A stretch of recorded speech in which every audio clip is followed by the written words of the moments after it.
I was going to 105 in the South Tower, and that happened to be at that time the highest occupied level of the building, because 110 and 107 in the South Tower, those were observation decks, and it was too early for them to be open.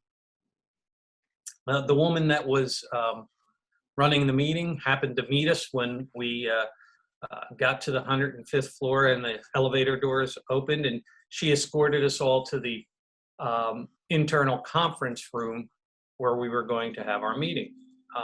And that internal conference room was exactly that. It was inside the floor, so there were 4 walls and no windows and 1 door. We didn't see it. We couldn't see anything. We didn't hear anything. We didn't feel anything. We just had this flicker of lights go on, and a gentleman from the company that we were visiting came into the room and he said, "Hey, there's been an explosion in the North Tower. We got to evacuate." And all 54 of us did the same exact thing. We all kind of waved our hands back at this poor gentleman and said, "It's New York. Stuff is always going on in New York. Let us have our meeting. We'll be fine. You know, don't worry about it. We'll be fine." He shook his head a little bit. He said, "No, you don't understand." He said, "I have to get everybody here off those floors so I can leave. And let me tell you, I want to leave." He got everybody out of that room. I know he did, because I was the last person out of the room with him. He escorted us to the nearest fire exit, fire stairwell. And that's where he proceeded to tell us at floor 105 that we were now going to walk down 105 flights of steps. I was sitting at my desk getting stuff done, probably. I'd had breakfast, had a cup of tea, was working through things. About an hour into the day, you know, there was this dull thud that I heard and some dust in the air. So there was often loud bangs. There were often construction booms. So, you know, I remember walking around to see Brian and saying, "You know, what's happened?" And he said, "You know, I'm going to go and investigate. Don't worry about it." So I'm back at my desk getting on with things. And then what happened was a loud voice, a man's voice, shouting, "Everybody out."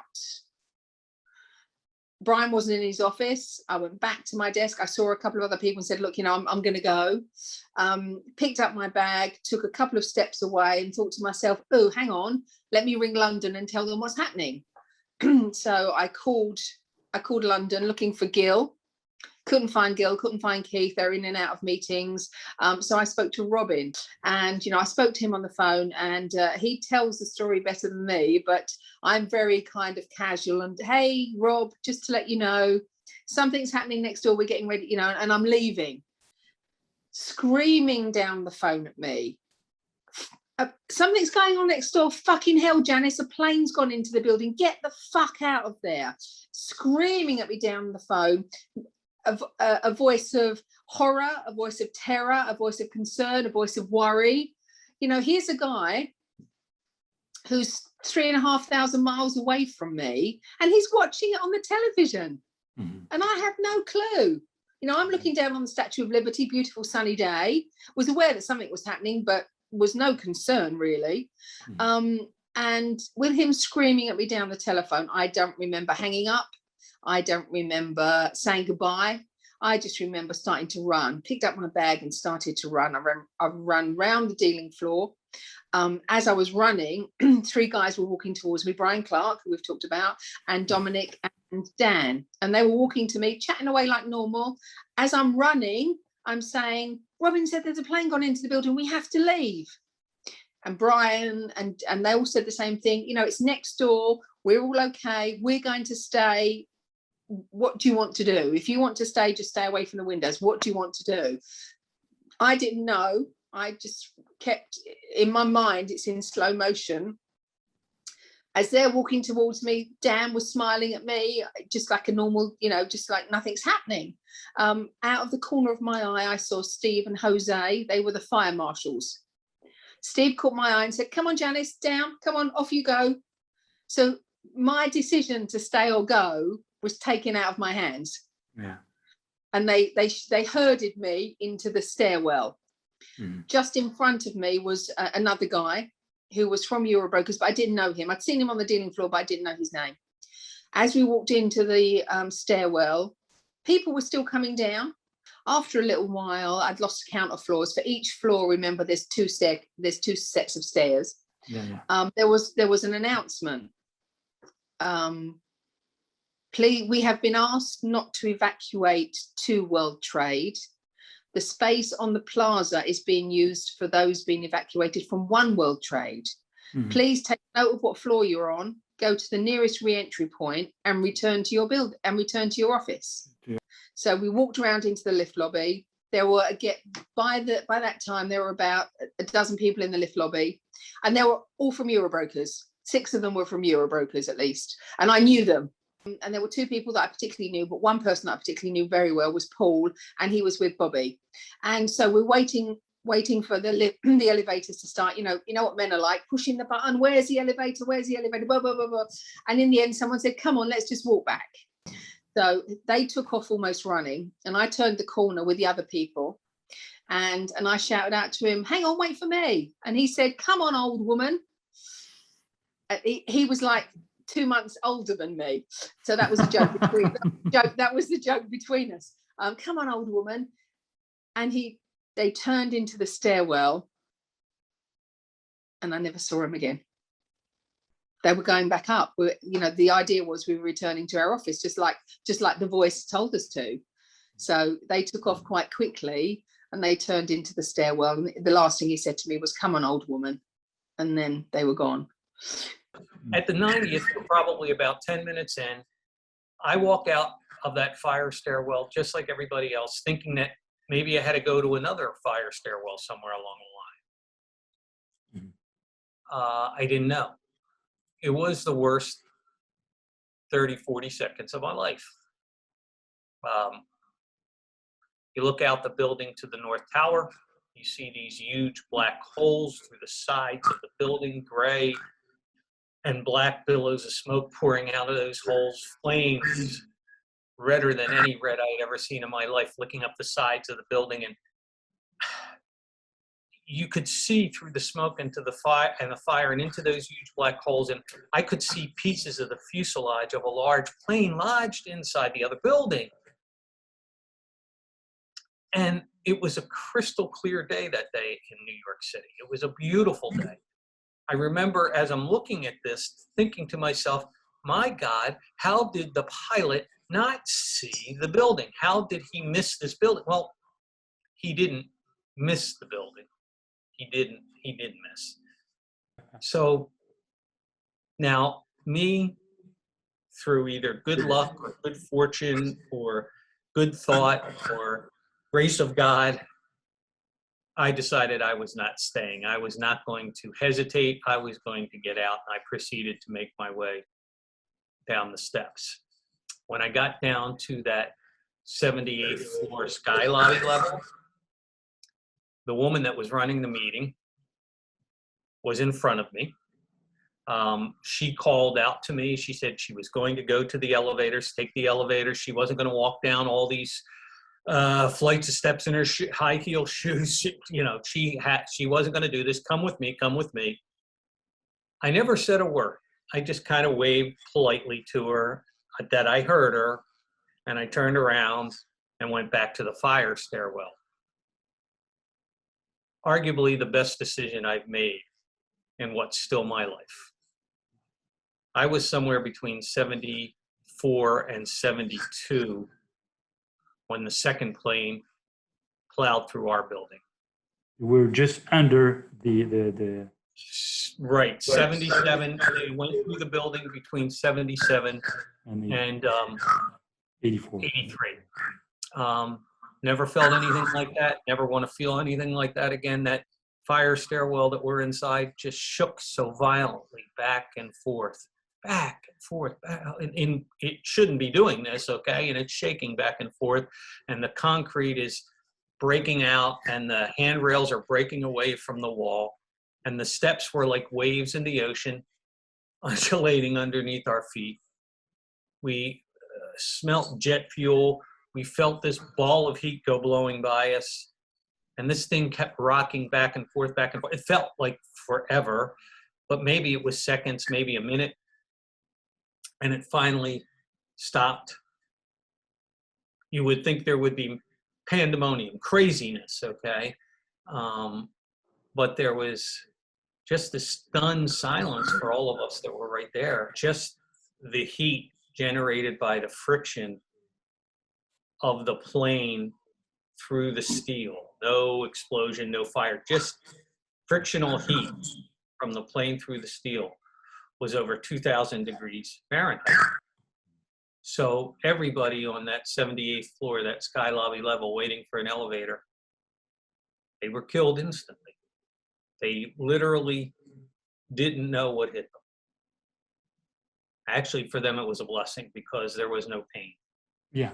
We're now trying to recover. What do we do? Well, the only thing you can do is get out. Okay, you're not sure what's happening, so you make your way down the steps just like anybody else with a level of urgency. And everything was moving relatively well until the 35th floor. And that's the chance when we had to encounter the police and the firefighters and the paramedics from New York City and from the Port Authority going up the steps as we were heading down the steps. It was one of those moments in your life that's etched in my memory forever. Just the looks in the eyes of these first responders told the entire story without a word being said. They knew they were going up the steps to try to fight a fire that they couldn't beat, to save lives that they could not save. They were doing what they promised to protect and serve, save other people as best they could. And they knew they were going up, and they knew that they were never coming back. They knew. So we went back into the stairwell. Bobby and Paul had gone. They'd gone. We didn't see them again, as I said. After 4 or 5 sets of stairs, you come out of the stairwell, you go into a connecting corridor, and then there's a door at one end, there's a corridor, there's a door up at the other end. I took probably 2 or 3 steps into the stairwell. There was just a thudding sound. The building seemed to shake a little bit. The ceiling, the lights were flickering on and off. The ceiling grid fell down, tiles everywhere, dust, everyone was coughing. I stumbled back against the wall. Other people fell to the ground, but I just stumbled on the wall. Lights flickering on and off. There was a couple of girls in the corridor that started crying. The thing that I remember most is the dust swirling everywhere and it being black. And then the lights flickering on and off, and then the lights staying on. We kind of gathered ourselves, and then there was just this blood-curdling scream. A woman, one of those screams from like every horror movie you've ever seen that goes on forever, and I can still hear it ringing in my head now. Banging on the door that we were heading up to. So we'd come out of this door, there was a corridor, there was the up door, banging on the door, people screaming, people help, the handle going, people trying to move the handle. And what had happened, the ceiling grid had fallen down and buckled and was in front of the door. So a couple of the guys in the corridor, so there was a guy that I didn't know from Eurobrokers, and there was a guy in a white shirt from Eurobrokers. I didn't know who he was either, but they cleared all the debris away. They were finally, the people at the other side were pushing, and these guys were pulling. Eventually the door was opened, and a lady came through, cuts all over her face. You could see glass in her hair. She had her arm was cut from here, from her shoulder to her elbow, and it was flapping down. And as she was moving, blood was going everywhere, and I could see the bone. She was crying. She had blood all down her leg. Her foot was bleeding. I could see her foot was bleeding. She had, she shook her hair and glass went everywhere. A guy came after her. He had all glass in his chest. People were pulling it out. Another guy came and he had a big cut across his back, and that his whole back was like blood and it was dripping everywhere. He had another guy came through. The lady with the arm, the guy that was with her, that worked with her, he had his gym bag. He took out a t-shirt and wrapped it around, and they made a sling for her. And someone said, "What happened?" And one of the guys said there was this loud hissing sound. And as they were walking up to join the staircase, there was a loud hissing sound. We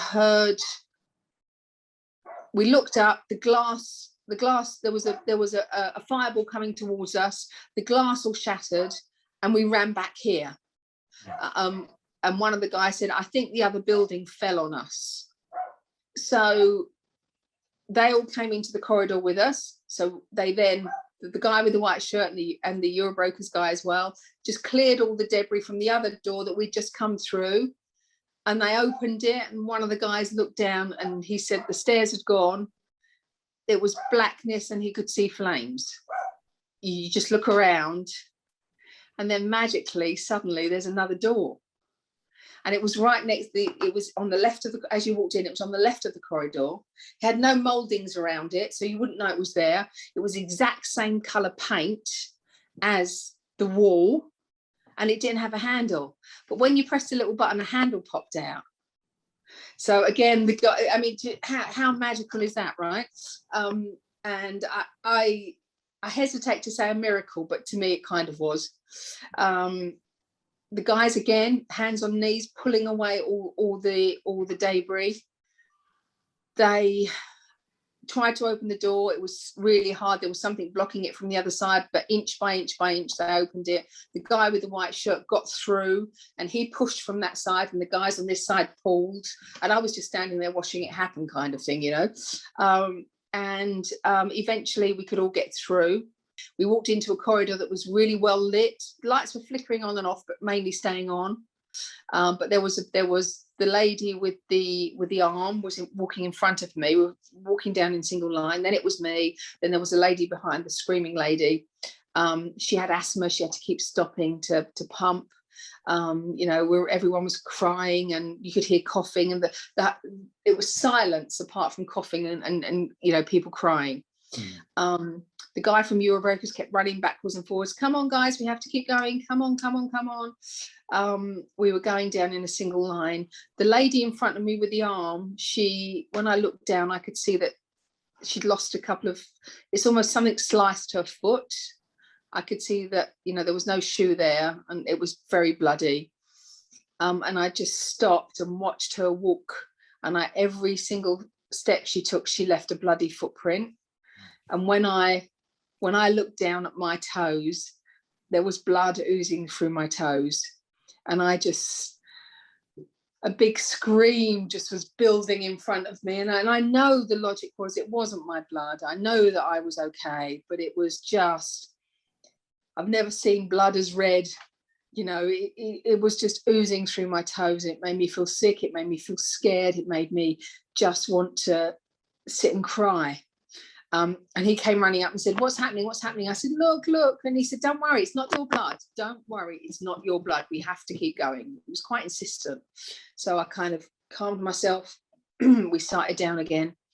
When we got down to the lobby,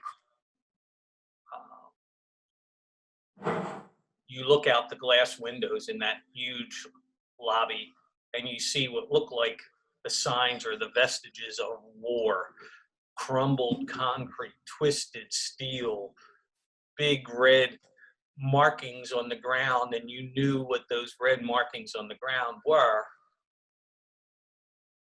They couldn't let us out at the street level. It wasn't safe.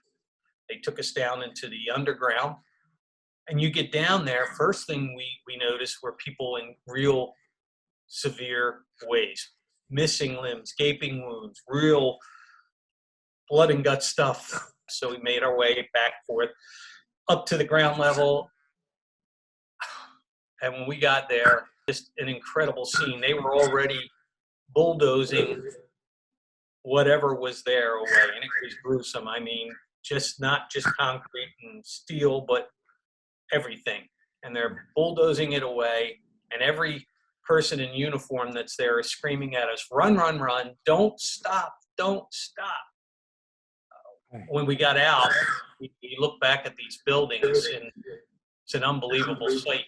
You know, these fire and smoke. You see, it's basically a ticker tape of concrete and steel and bodies. This is where, for the first chance we had to see human beings making the unfortunate decision of either jumping or dying from the fire. I don't know what choice I would have made. I don't know, but this was your choice: burn to death or jump.